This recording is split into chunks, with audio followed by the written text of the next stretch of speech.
happening, family? It is your man, CRB Jr., Courtney Robert Brown Jr., in the house, live in the D. Got some dear friends and new friends. What up, though?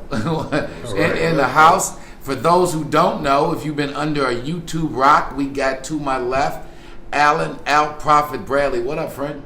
I said my government probation name. Oh, baby, you famous though. I guess though they can look at this point. Cat is out the bag. Your anonymity, and we got Brother Render here. What up, though? Render Useful. Y'all can find me in IG and all socials. You know, I'm a video director up and coming. You'll see a lot of my work. Al Prophet stamped and certified. Al Prophet stamped American Dope certified. Brought him from Dope. LA with me, baby. See, straight from Hollywood.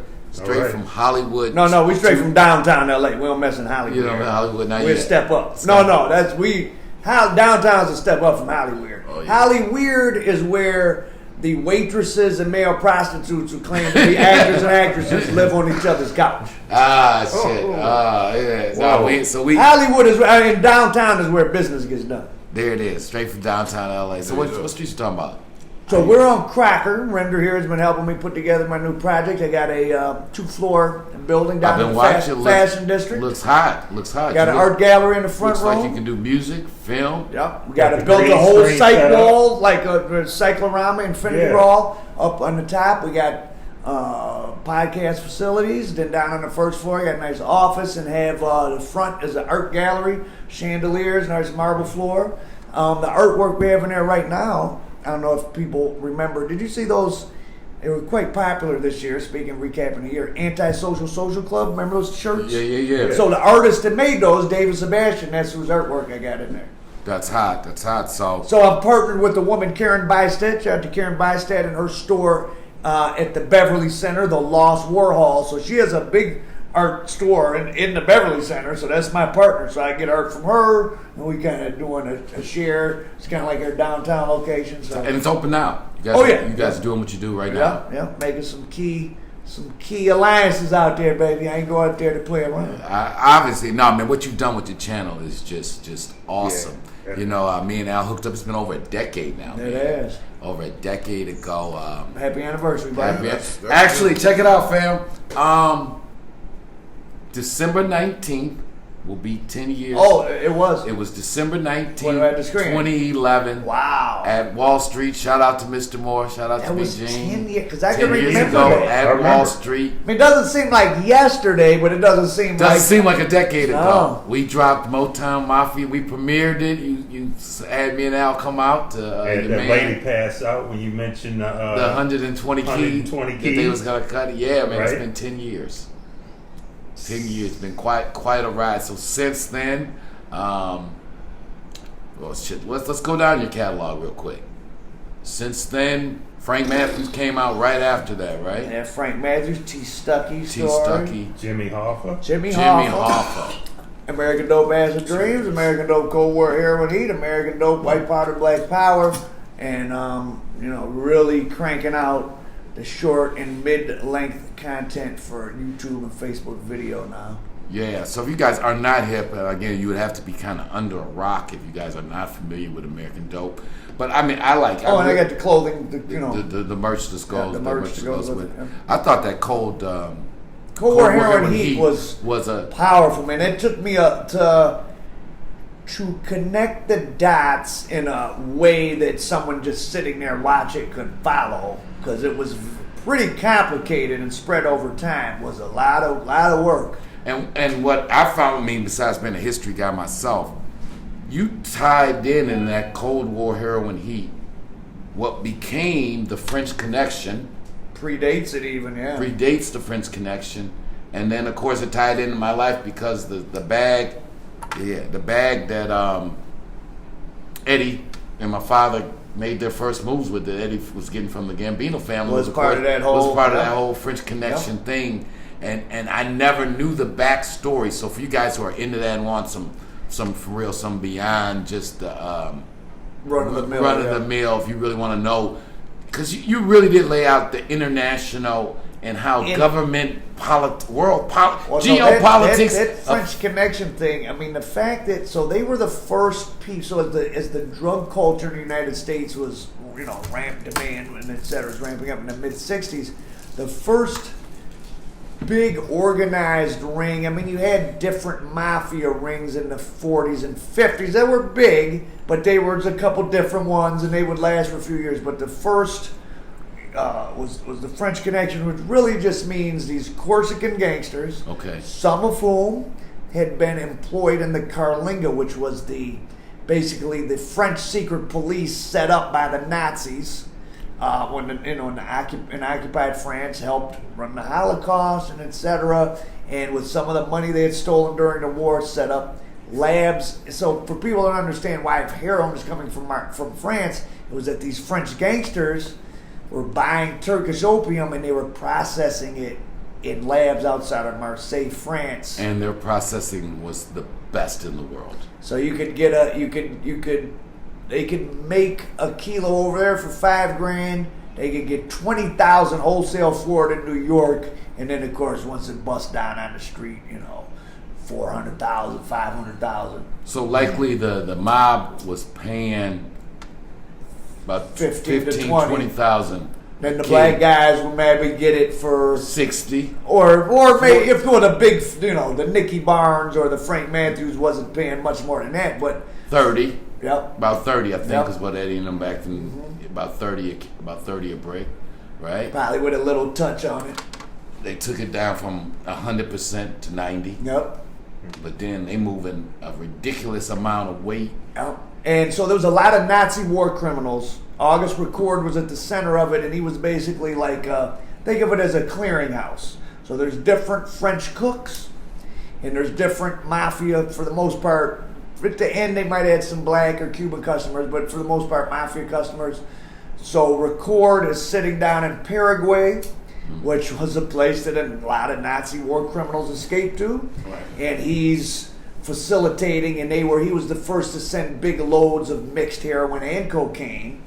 Because cocaine was big in New York in the 60s. Yeah, I mean, especially among the movers and shakers, the elite. But I mean, there were large loads going to New York by the late 60s. And Record was involved in all that. And Record's, one of his business partners was one of the, the head of the Paraguayan Air Force, whose son or son-in-law got taken into custody in federal detention, either Brooklyn or Manhattan, and the only person I ever heard of escaping from there, and he popped up in Paraguay. With the help of whom? Well, there was no even, it wasn't even like it was a known escape, it was just like he wasn't there anymore, and then he was in Paraguay, so, So we know Frank Matthews was getting that French Connection. Oh, yeah. Nope. Well, as I talk about him in White Powder, Black Power, where I was able to find out some more information about Frank, he probably, the feds think he did a load. Him and Elwood Bynum and some others chipped in. Frank would have been the main guy. They did a load of 400 kilos of heroin from the French at once, which is it's like a third of the yearly consumption back then of the country or something. And 400 bricks. Untouched. And it came over in... So when the Germans were building Fortress Europe, when they were preparing for D-Day, right, you have these they're mines in the water. So they're balls of steel with chains holding them to the sea floor near the shore, right, and they have explosives inside. So if a ship hits them, they blow up. So they had these things. Obviously, the explosives were no longer in them. So they're these empty metal spheres that were mines used by the Nazis. Filled those with the heroin, floated them across the Atlantic. Scuba divers on the Manhattan docks went and got the dope. Wow, and that is a real thing there. They're described it as happening. That's what they think happened. Yeah. So well, the French Connection thing was such a big thing. I know for those who maybe are too young to realize. And then your dad. So the aftermath of the French Connection. So people went to prison. Record got 20, only did 10, didn't die in prison, went to Paraguay. Right. But your dad was in Atlanta with Papa and those guys, and a bunch of them, or several of them, got murdered. So of the French Connection people that went to prison, Record did a little time and got out, and some of the other high-ranking ones got murdered in Atlanta USP when your dad was there. Well, Vince Papa. Yeah, and another one too. I forget the name, but a couple of them did. Vince Papa got whacked in the pen. In the pen. There were 9 murders in Atlanta. Yeah, the old man, because one of the guys that they thought would tell him. I mean, to show you the power of the mob again back then. I guess the guy got to Atlanta at midnight and was dead in the morning. He was dead by 5 in the morning with a canary stuffed in his mouth. Oh yeah. Well, look what happened to Whitey Bulger. Yeah, he made it a day. Yeah. Not even a day, right? Yeah. They hit him as soon as he got. They took an 80-some-year-old guy in a wheelchair who everyone knew who he was and just stuck him in. I mean, they sentenced him to death. Yeah. Knew too well. When you know, here's the thing about knowing secrets. They make you safe until they make you dead. Yeah. You know? Yeah. Wow. So that's Cold War Heroin Heat. They can find that on all streaming platforms. Yeah. Other than Netflix. So Tubi, Amazon, blah blah blah, all that stuff. Apple TV. Yeah. It's YouTube. It's on YouTube. You can watch it on YouTube. Check that out for real. Yeah. for real. Get some history of the game, especially people who follow what Frank Matthews, what Eddie Jackson, those guys are doing. And really you guys have done a good job over the last year and a half of making a lot of original content, expanding on the Motown Mafia story, telling a lot of other little anecdotes. And we've talked about doing a part 2. It's just I'm so caught up in doing stuff every day. But now here we have a young man. We got to do that. Render. We got to do that this year. So we have a young man here, Render. You want to help us out on that, Render? Well, if I can just oversee, work with you guys with here's the ideas we're going to do, and then he can kind of be in charge of the implementation. That would be a good feather in your cap, and that'll make some money. And it's low hanging fruit because it's no in store. It's just a matter of putting it together. Yeah, we're here. This thing that we're doing here at Big Boss, and obviously you've been here with us from the conception. It's to come not just our platform for the Motown Mafia story, but if you noted that I've said, at a certain level of the game, the air gets thin. Yeah. The fraternity is small, and so this thing has gave us an opportunity. A lot of other people from this town who've done their thing now reach out and want to participate. So we got a chance to do something real special with the Motown Mafia Part 2, kind of bring the story back up to date. So you're on record now, Randy. You ready? We about to put it down in 2022. Motown Mafia. I love that name. That just rolls off the tongue so easy. That's just, man. It's been working for us. It's been working for us. So available, if you do not know, 10-year anniversary again coming up. Motown Mafia, to toot our own horns. The award-winning, critically acclaimed Motown Mafia, the story of Eddie Jackson, Courtney Brown. We can even do a remake. I did a 10-year remaster, so to speak, of Rollin'. And that's doing very well. So I did new music, added some footage, pretty much the same thing, but gussied it up a little bit. A few new pieces, but not too much. We could do something like that too. Yeah, we got to figure that out. Yeah. Especially because a lot of that original footage we didn't have to after the fact, which would really give. I used some of it in White Power, Black Power, but you get a lot of it. It's a lot of it, so you get a chance really to hear Eddie Jackson, R.I.P. And we got that other footage just from that era, and it would be cool even to just really not suck people in, but give people more of that ambiance, almost like a fictional movie, because we have so much footage. Just of the commercials of that era and the other footage we got from the archival footage. Yeah, exactly. Of just the feeling of, stress. I think we got Peterson being interviewed for a second. Really? Stress. Really? Possibly? I think so. Somewhat. I think it's him. Wow. Got Cockrell?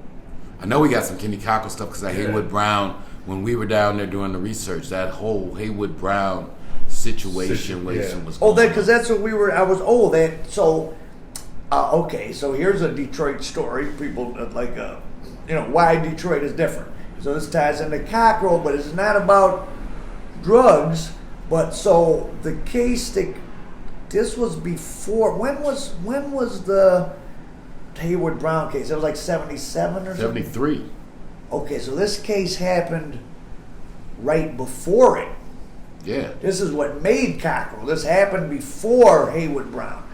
So there was a black auto worker, James Johnson. He worked at a Chrysler plant. One day he gets into argument with the foreman, etc. He murders 3 of his co-workers who, I don't per se think he murdered them because they were white, but they were 3 white men. So think about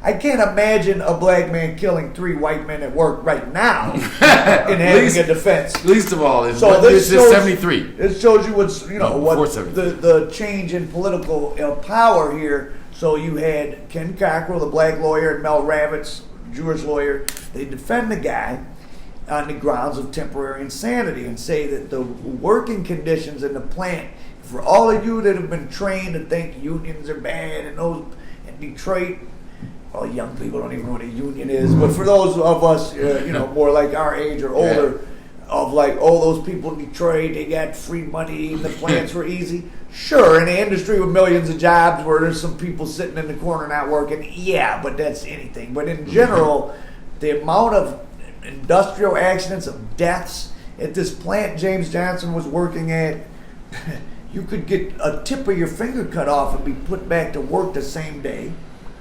There was several people that had died, like a black woman who was a janitor, something fell on her and hit her leg or something. They were like, oh no, you got to come back to work tomorrow in a wheelchair for light duty. And her leg developed something with the veins, thrombosis, whatever. She died.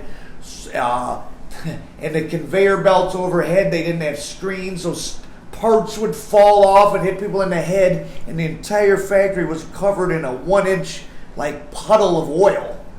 Wow. So they walked the jury through here, and they described James Johnson's job, which was he had to wear asbestos mittens and pull brake pads out of like a 180-degree oven.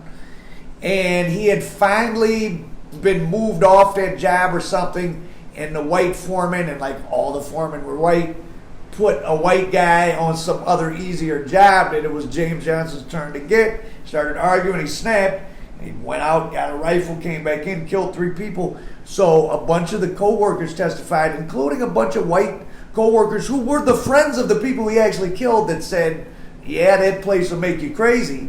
And they found him not guilty by reason of insanity. And now here's the brilliance of Ravitz and Ken Cockrell.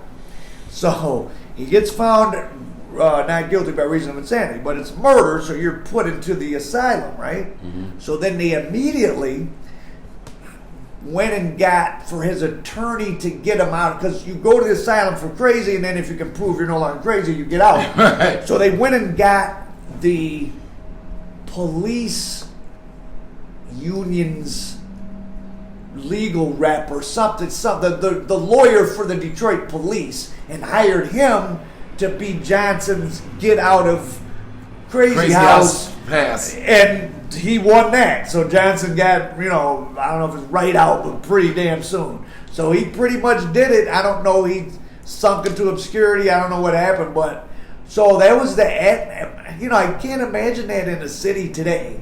I can't imagine. I can't imagine a black man. I can't hardly imagine anybody doing it, much less black.